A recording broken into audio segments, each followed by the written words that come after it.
சந்தை திடீர்னு சரிஞ்சா உங்க போர்ட்ஃபோலியோக்கு நிஜமாவே என்ன ஆகும்னு யோசிச்சிருக்கீங்களா? இந்த ஆழமான அலசலுக்கு உங்களை வரவேற்கிறேன். இன்னைக்கு நாம ஒரு முக்கியமான விஷயத்தை பத்தி பேச போறோம். அதாவது ஒரு குறிப்பிட்ட செக்டார்ல ஒரு துறை சார்ந்த பங்குகள்ல மிகப்பெரிய வீழ்ச்சி ஏற்படும் போது உங்க முதலீடுகளை எப்படி பாதுகாக்கிறது அப்படிங்கிறதுக்கான சீக்ரெட் பிளே புக் தான் நம்ம பார்க்க போறோம். இது ஏதோ புஸ்தகத்துல இருக்கிற தியரி கிடையாதுங்க. இது ஒரு real market survival play book. Okay, இன்னைக்கு நாம கவர் பண்ண போற 5 விஷயங்கள் என்னென்னா: 1. பல்வகைப்படுத்தல் ஏன் ஃபெயில் ஆகுது. 2. டெல்டா நியூட்ராலிட்டியை கத்துக்கிறது. 3. ஃபியர் இண்டெக்ஸை கண்ட்ரோல் பண்றது. 4. இன்ஸ்டிடியூஷனல் ஃபுட்பிரிண்ட்ஸை படிக்கிறது. அப்புறம் 5. இதை எப்படி நாம இம்ப்ளிமெண்ட் பண்றது. பெரிய ப்ரொஃபஷனல்ஸ் அவங்க பணத்தை எப்படி காப்பாத்துறாங்க அப்படிங்கிற எக்ஸாக்ட் மேத்தமேட்டிக்கல் ஸ்ட்ராட்டஜியை நாம ஸ்டெப் பை ஸ்டெப்பா பிரிக்க போறோம். சரி, முதல் பகுதிக்கு போலாம். 1. பல்வகைப்படுத்துதல் தோல்வி அடையும் போது. இப்போ ஒரு பயங்கரமான உண்மையை நாம பேசிதான் ஆகணும். மார்க்கெட்ல ஒரு நிஜமான லிக்விடிட்டி கிரன்ச், அதாவது பணப்புழக்க நெருக்கடியோ அல்லது அதிர்ச்சியோ வரும்போது நம்ம ரொம்ப நம்பி இருக்கக்கூடிய அந்த ரெகுலர் டைவர்சிஃபிகேஷன் ஒரு பெரிய பொறியா மாறிடும். நீங்க பல செக்டார்ல பிரிச்சு முதலீடு செஞ்சிருக்கோம்னு நினைப்பீங்க. ஆனா அடி விழும்போது உங்க போர்ட்ஃபோலியோல இருக்கிற எல்லா பங்குகளும் ஒட்டுமொத்தமா சேர்ந்தே சரியும். இந்த சோர்ஸ் மெட்டீரியல் ரொம்ப தெளிவா சொல்ற மாதிரி உங்க கேபிட்டலை நிஜமாவே பாதுகாக்கணும்னா இந்த சாதாரண ஸ்டாப் லாஸ் முறைகளெல்லாம் விட்டுட்டு கொஞ்சம் அட்வான்ஸ்டான டெல்டா நியூட்ராலிட்டி அப்புறம் வாலட்டிலிட்டி ஆர்பிட்ரேஜ் நுட்பங்களுக்கு நீங்க மாறணும். அதுதான் தப்பிக்கிறதுக்கான ஒரே வழி. பகுதி 2. டெல்டா நியூட்ராலிட்டியை கற்றுக்கொள்வது. இப்போ மார்க்கெட் சரியும் போது அதிலிருந்து வரக்கூடிய ஆபத்தை இந்த டெல்டா மூலமா எப்படி குறைக்கலாம்னு பார்ப்போம். டெல்டா அப்படிங்கிறது சிம்பிளா சொல்லணும்னா மார்க்கெட் போற திசையால உங்களுக்கு வரக்கூடிய ஆபத்து. ஒரு ப்ரொஃபஷனலோட வேலை என்ன தெரியுமா?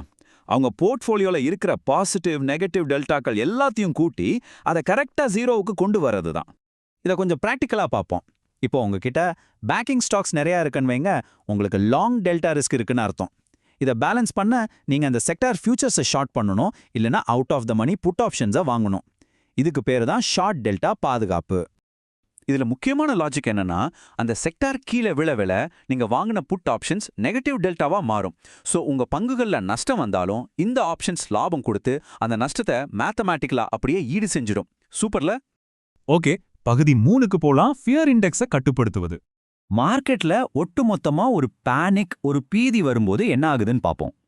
மார்க்கெட் சரியும் போது இந்தியா விஐஎக்ஸ், அதாவது வாலட்டிலிட்டி இண்டெக்ஸ், பயங்கரமா ஸ்பைக் ஆகும். சிம்பிளா சொல்லணும்னா மார்க்கெட்ல பயம் அதிகமாக ஆப்ஷன் பிரீமியம்களோட விலையும் எகிரிடும். இங்க தான் நிறைய பிகினர்ஸ் ஒரு தப்பு பண்ணுவாங்க. விக்ஸ் ரொம்ப அதிகமா இருக்கும்போது போய் புட் ஆப்ஷன்ஸை வாங்குவாங்க. ஆனா ப்ரொஃபஷனல்ஸ்க்கு நல்லா தெரியும் அந்த டைம்ல பாதுகாப்பா வாங்குறதுக்கான செலவு ரொம்ப அதிகம்னு. அந்த பிரீமியம் தொகையே ஒரு பெரிய சுமையா மாறிடும். அதுக்கு பதிலா அவங்க வேகா மேனேஜ்மெண்ட் ஸ்ட்ராட்டஜியை யூஸ் பண்ணுவாங்க. அதாவது விலையுயர்ந்த புட் ஆப்ஷன்ஸை வாங்குறத தவிர்த்துட்டு ரேஷியோ இல்லைனா கேலண்டர் ஸ்ப்ரெட்களை யூஸ் பண்ணுவாங்க.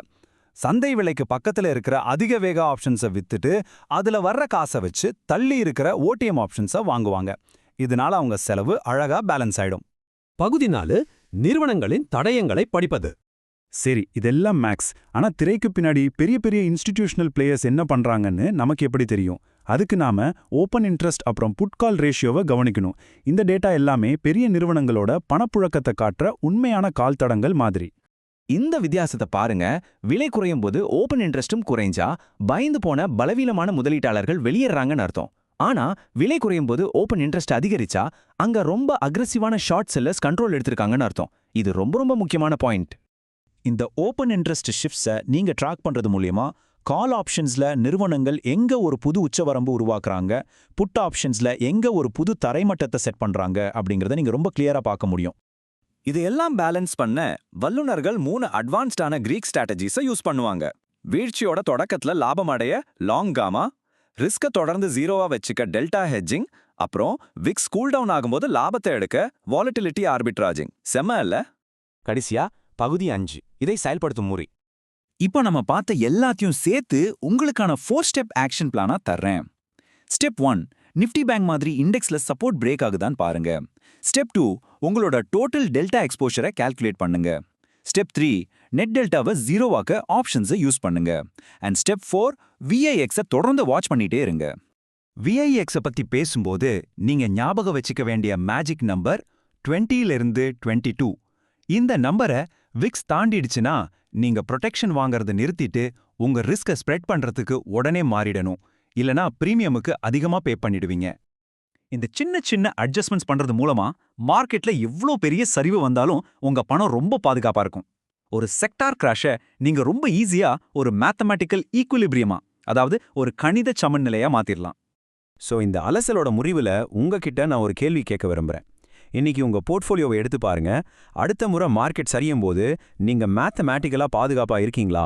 இல்ல சும்மா இந்த டைவர்சிஃபிகேஷனை மட்டும் நம்பிட்டு நல்லதே நடக்கும்னு காத்துட்டு இருக்கீங்களா? நீங்களே யோசிச்சு பாருங்க.